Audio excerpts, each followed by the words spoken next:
I'm sorry if there's whining. There's puppy.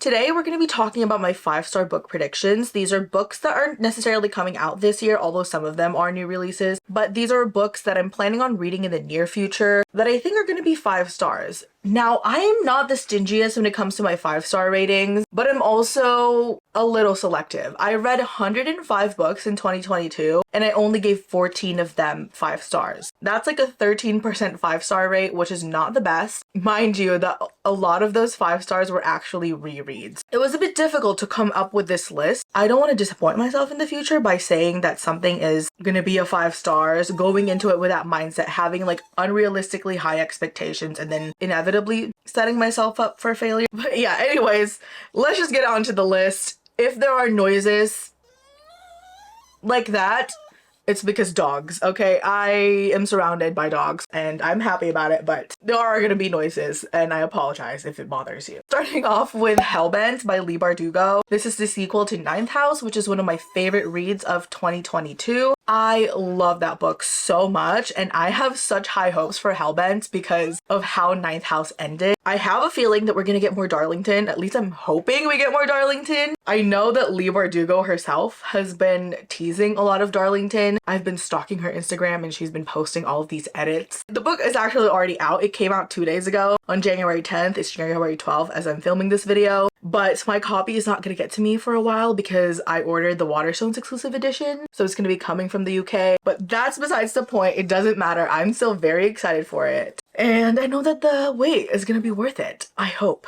at least. The next series, I guess, is The Last Hours trilogy. I don't know if the first book, Chain of Gold, is going to be a 5-star because usually for me when it comes to series, the first book isn't always a 5 stars because a lot of it is set up. We're still getting to know the characters. I'm still getting to know the world, although this is set in the Shadowhunter world, so I am very familiar with it. I just don't know if the first book is going to be a 5-star, but I think the series as a whole has the potential to be a 5-star because, first of all, it's a Shadowhunter series. All the Shadowhunter books always have a high chance of becoming a 5-star book for me just because of nostalgia mostly. Also because I really love Cassandra Clare's writing. There's something about it that just really clicks with my personal taste. And there's also the cameo of a lot of my favorite characters from the other Shadowhunter series. I need to catch up so fast because the final book, Chain of Thorns, is coming out on January 31st, I believe. Not sure I understand. I wasn't talking to you, that's why. And then the next book on the list is another Cassandra Clare book, and it's Swordcatcher. This is going to be her first non-Shadowhunter book and her first adult fantasy book, and I have high hopes because, like I said, there's something about Cassandra Clare's writing and my personal taste that just go really well together, and I'm really excited to see her write outside of the Shadowhunter world and also outside of YA. I'm really excited to see her age up her work and her characters. The next book is from the author who actually wrote my favorite book of 2022, and it is Beartown by Frederick Bachman. I love Frederick Bachman's writing style. There's something about how he writes people, very, very flawed people, but still make them relatable. His writing has so much heart and so much depth to it without it being super heavy at the same time, because he adds in a lot of comical elements, very well-timed comical elements, and just, I don't know, I think he just tackles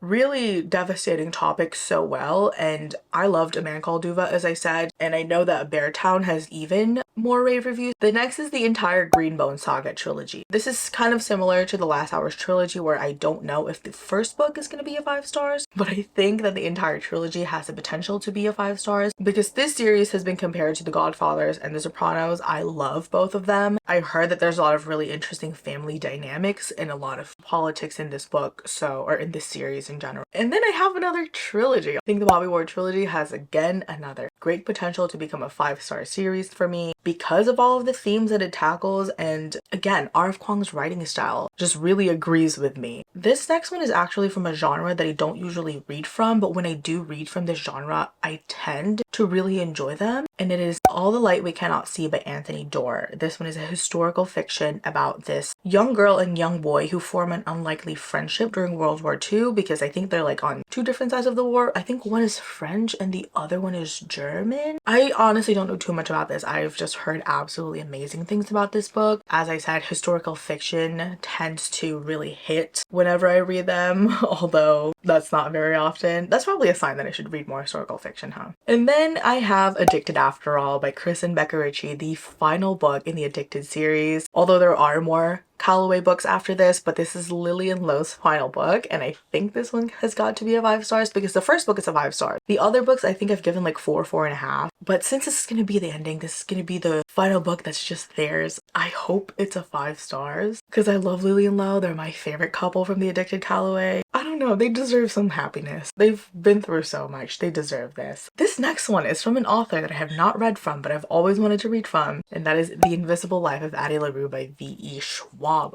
Oh my god, Victoria. I've heard amazing things about Victoria Schwab, and I've heard equally amazing things about The Invisible Life of Addie LaRue, and I've actually read the first 2 pages of this book because I was like trying to see if I wanted to read it at one point. I remember really enjoying the writing style, and since this is about a girl who makes a deal with the devil, I think it's gonna be a 5 stars. I love anything that has to do with deals with the devil, or anything really that sounds bad. I was gonna say anything that deals with the devil, but this next one is from another author that I've also wanted to read from for a very long time, since like middle school, and it is Strange to Dreamer by Laini Taylor. Literally, whenever people talk about Laini Taylor's writing, all I hear is just lyrical, magical, whimsical. Everything that I love in a fantasy. Especially Strange to Dreamer. I don't even know what Strange to Dreamer is about, to be honest with you. Whenever I look at this book's cover, I'm like, I think you're gonna give me a good time. Which sounds weird, but it gives off the right vibe. And then next, again kind of on the same note, is The Night Circus by Erin Morgenstern. I've been wanting to read this book for so long. And I've heard so many people say that this book is the ultimate no plot,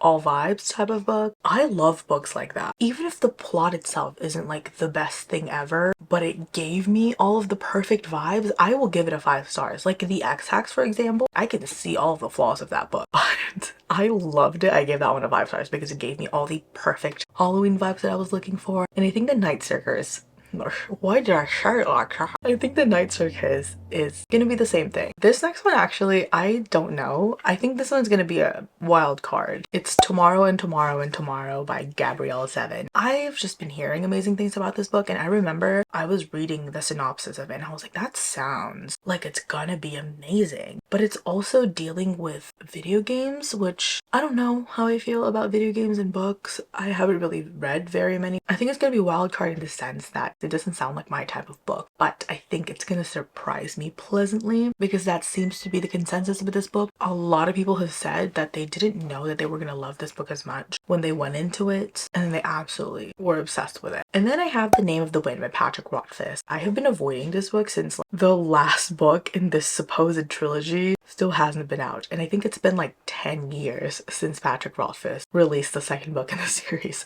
So I don't know if he's ever gonna finish this book, which is why I've always been really scared to start it. But I think I'm ready to read it this year because I read Empire of the Vampire in 2022 and I really enjoyed it, and I've heard so many people comparing the general vibe of Empire of the Vampire to The Name of the Wind, because I think The Name of the Wind is also a framing narrative type of book, and I didn't know that I was going to enjoy that writing style really, or that narrative style, but I loved it in Empire of the Vampire. And then on that same note, wow, I feel like when I wrote this list I was like, oh yeah, that book reminds me of this book, Interview with a Vampire by Anne Rice. Same note in the sense that Empire of the Vampire was actually inspired a lot by Interview with a Vampire. I've also heard that like the characters have a lot of similarities. And also, if you're new here, hi, I love vampires. I am trash for vampires. I am a vampire hoe. Hello, nice to meet you. It is only appropriate that Interview with a Vampire is on this list. That is like one of the classic vampire books, you know? Moving on, the next book is Mistborn, The Final Empire, which is the first book in the Mistborn trilogy by Brandon Sanderson. I have not read a single Brandon Sanderson book, but I have heard nothing but great things about his writing, about the Cosmere, which is the universe that Mistborn is set in. I feel like I've put Brandon Sanderson on a pedestal, which is why I've kind of been intimidated to go into his books because everybody seems to love his book. Everybody who loves fantasy. I don't think I met a single fantasy lover who doesn't love at least one of his books, you know? So I think I automatically in my head, I was like, yeah, I'm probably gonna love him too. Because who am I to disagree with people who have read more fantasy than I have? But I don't know, I guess we'll see. And then the final book. I think 2023, I am ready to dive back into Sarah J. Maas. I absolutely loved ACOTAR, ACOMAF, and ACOWAR when I read those books in high school. I read them as they were coming out. I remember when I read A Court of Mist and Fury, I almost lost my goddamn mind when I finished that book because I had to wait, like, I don't even know how long I had to wait for the next book. I didn't know what to do with myself. That book put me in the worst book hangover of my life. I could not stop thinking about that book for months. And then I read ACOWAR. I didn't love ACOWAR as much, but I still really liked it. And then after that, I kind of stopped reading altogether. And I haven't picked up another Sarah J. Maas book since I got back into reading in 2021. And I think I'm ready to dive back into her writing. I really want to reread the first 3 books of ACOTAR so I can continue on. And I have a feeling that A Court of Silver Flames is going to be a 5 out of 5 star book. ACOMAF was like one of my favorite books of all time for such a long time. And I've heard so many people say that A Court of Silver Flames is pretty much neck to neck. What is the saying? I don't know, but they're pretty much up to par with ACOMAF for so many people. If this book really is going to give me the same vibes as ACOMAF did, which I mean, like, it should, right? It's in the same series, even though it follows a different set of characters, kind of. But we'll see though, since it's been a minute since I've read the first 3 books. I don't know if I'm still gonna love them as much as I read them the first time because I feel like my taste has evolved so much. But yeah, that is it for this list. Let me know if you guys have read any of these books, what your thoughts are on them. What are your 5-star predictions? I would love to know. I would love to check out those books as well. Thank you guys for watching. I hope you guys enjoyed this video. If you did, please don't forget to give it a thumbs up. Hit the subscribe button, the notification bell, do your thing, and I'll see you on the next one. Bye, poopy boy. He's giving me a look. He's like, shut the fuck up, bitch.